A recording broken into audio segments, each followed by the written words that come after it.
Good morning mga langga. Ngayon ay araw ng, ano nga bang araw ngayon guys? Nakalimutan na. Thursday? Yun nga guys, ganun pa rin ang buhay ko niyan. Maaga pa lang kumakayod na. Marami kasi ako ngayong nakatokang mga gagawin guys. Kaya medyo napaaga ako.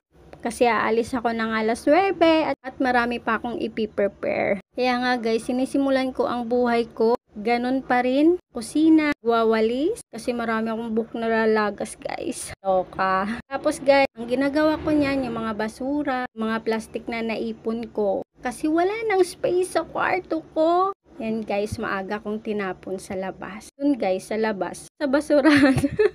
Tsaka guys, yan, may grapes kami guys. Bili namin yan kahapon ng hapon, dalawa kami ni among babae. Kaya sabi niya, open naman ako guys kumain ng mga prutas. Kaya sobrang thankful talaga ako guys kay Lord. Kahit anong pagkain, sinishare nila sa akin guys. Kaya sobra talaga akong, sabi ko nga lagi, nagpapasalamat talaga ako kay Lord guys. Hinuhugasan ko na yan guys, yung mga natitira-tirang mga hugasin. Meron kasi guys, nag-iinom sila ng tea. Nakain din minsan. Pag nagugutom kasi sila guys, talagang buto, pero hindi sila makalat. Yun yung pinagpapasalamat Pagkatapos ko talaga. niyan guys, kinuha ko yung aking mga labahin kasi hindi ako nakapaglaban ng mga ilang araw. So, sobrang kabisihan din guys.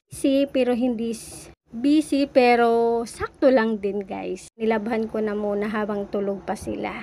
Guys, naghuhugas kain lang ako ng kain. Kasi marami pa talaga kami niyan guys sa ref. Ang klase ang binili namin, yung green at saka yung, ano ba yan? Purple. Tsaka, tinitingnan ko kasi sa labas. Paggising na ang amo kong babae, nagpiprepare na ako ng kanyang apple juice guys. Habang wala pa sila o tulog pa sila, ako naman muna ang mag-aalmusal bago tayo sumabak sa lilinis. Tinapay, lagay lang ako ng butter guys kasi gusto ko yung toasted. Toasted lang tapos minsan sinasawsaw sa kape. Sarap. Ganyan lang guys, every day, every morning. Yan lang yung almusal ko. Kasi naghali or sa gabi, nako guys, hindi ko mapigilan kumain ng marami. Kaya tingnan nyo, mukhang lumubo. Hindi lang mukha, talagang lumubo na tayo guys. Konting gatas kasi ayaw ko din magtimpla ng kape. Alam nyo yun kasi yung tiyan ko sumasakit pag nakape araw-araw. Depende lang din sa kung anong gusto ng katawan.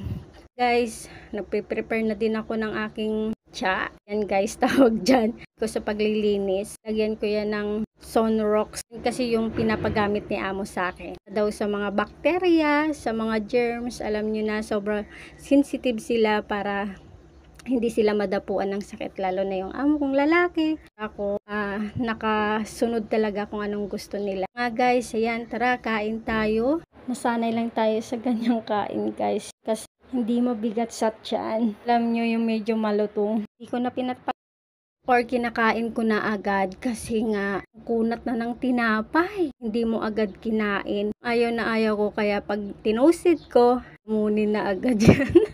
Lamon talaga. Diba guys? Tara! Kain tayo.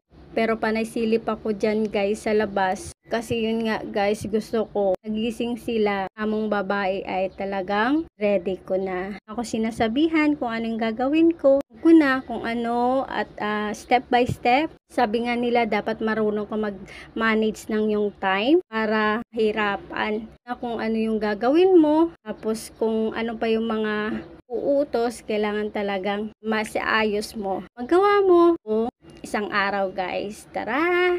Ayan nga guys, patapos na din ako sa pagkain. Piniprepare ko na yung itlog. Tsaka yung apple ni amo. Ko nga guys, everyday is apple for good health daw, sabi ni among babae. Hindi ko yan guys, or ginagawa kong juice dyan guys. Meron kaming juicer, kaya mabilis lang ang pag-prepare niya. 5 minutes. Kasi hihiwain pa. Tapos yan na guys, gagawin ko ng juice. Ayan na yan guys, ready na. Mag-prepare na ako para maglinis sa kwarto ng amo kong lalaki para sa kanyang special room. Kaya nag-prepare na ako guys. Kailangan kong mag-gloves kasi naramdaman ko ng mga ilang araw. Sugat kasi ako sa kamay. Galing na. Pero sabi ni amo, kailangan ko nang gumamit everyday. Yan, tara! Dang umaga!